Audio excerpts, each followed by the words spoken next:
ഒരു പുതിയ വീഡിയോയിലേക്ക് എല്ലാവർക്കും സ്വാഗതം. ഈ വീഡിയോയിൽ ഞങ്ങൾ പരിചയപ്പെടുത്തുന്നത് വിൽപ്പനയ്ക്ക് വന്നിരിക്കുന്ന ഒരു 9.25 സെന്റ് സ്ഥലവും 1000 സ്ക്വയർ ഫീറ്റ് വരുന്ന ഒരു 3 BHK വീടുമാണ്. എല്ലാ വശങ്ങളിലും കോമ്പൗണ്ടുകൾ കെട്ടി അതിര് തിരിച്ചിരിക്കുന്ന ഈ വീടിന് ഇന്റർലോക്ക് ചെയ്ത വലിയൊരു മുറ്റമാണ് മുൻവശത്ത് ഉള്ളത്. വലിയൊരു കാർ പോർച്ചും വലിയൊരു സിറ്റ് ഔട്ടുമാണ് ഈ വീടിന് വേണ്ടി മുൻവശത്ത് നിർമ്മിച്ചിരിക്കുന്നത്. വർഷത്തിൽ എല്ലാ കാലാവസ്ഥയിലും സമൃദ്ധമായി ജലം ലഭിക്കുന്ന കിണറാണ് ഇവിടുത്തെ വാട്ടർ സോഴ്സ്. ഈ ചാനൽ സബ്സ്ക്രൈബ് ചെയ്യാത്തവർ ദയവായി ഒന്ന് സബ്സ്ക്രൈബ് ചെയ്ത് വെക്കുക. ഈ വീഡിയോ നിങ്ങൾക്ക് ഇഷ്ടപ്പെടുകയാണെങ്കിൽ ലൈക്കും ഷെയറും ചെയ്ത് ഞങ്ങളെ ഒന്ന് സപ്പോർട്ട് ചെയ്യണമെന്ന് റിക്വസ്റ്റ് ചെയ്യുന്നു. തൃശ്ശൂർ ടൗണിൽ നിന്നും 8 കിലോമീറ്റർ മാറി മാർത്താക്കരയിലാണ് ഈ വീടിൻ്റെ സ്ഥലത്തിൻ്റെ ലൊക്കേഷൻ. NH-ൽ നിന്നും വെറും 50 മീറ്റർ മാത്രം ദൂരത്തിലാണ് ഈ പ്രോപ്പർട്ടി സ്ഥിതി ചെയ്യുന്നത്.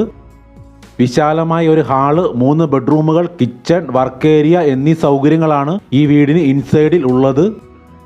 ഈ പ്രോപ്പർട്ടിക്ക് വിലയായിട്ട് ചോദിക്കുന്നത് 65 ലക്ഷം രൂപയാണ്. 9.25 സെന്റ് സ്ഥലത്തിന് മാത്രമേ ഉടമ വില ഈടാക്കുന്നുള്ളൂ. 1000 സ്ക്വയർ ഫീറ്റ് വരുന്ന വെൽ മെയിൻറ്റൈൻഡ് ആയിട്ടുള്ള ഈ 3 BHK വീടിന് ഉടമ യാതൊരു വിധത്തിലുള്ള വിലയും ഈടാക്കുന്നില്ല. വീട് കംപ്ലീറ്റ് ഫ്രീ ആയിട്ടാണ് നൽകുന്നത്. ഈ പ്രോപ്പർട്ടിയെ സംബന്ധിച്ച കൂടുതൽ വിവരങ്ങൾക്ക് വീഡിയോയിൽ നൽകിയിട്ടുള്ള നമ്പറിൽ കോൺടാക്റ്റ് ചെയ്യുക.